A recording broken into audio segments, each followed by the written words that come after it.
మనకి ఇక్కడ ఫస్ట్ పాఠం ప్రత్యక్ష దైవాలలో ఛందస్సులో రెండు పద్య పాదాలు ఇవ్వడం జరిగింది.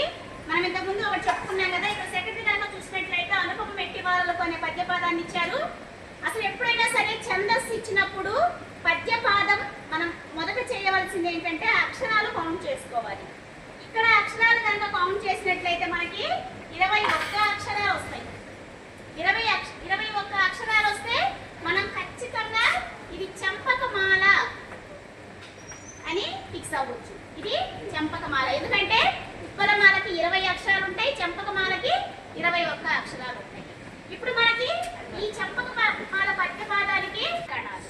నెక్స్ట్ ఈ పద్యపాదానికి వచ్చేసి యతిస్థానం అనేది 1వ అక్షరము 11వ అక్షరానికి. అంటే మనం 11వ అక్షరం కౌంట్ చేసుకుంటే 1 2 3 4 5 6 7 8 9 10 11. ఇక్కడ ఇక్కడ నాలో ఆ పలుకుతుంది.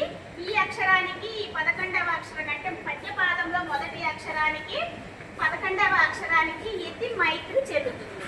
అలానే ఈ పద్యపాదంలో కనుక చూసుకుంటే 4 పాదాల్లో 2వ అక్షరం అనేది ఒకేలా ఉంటుంది.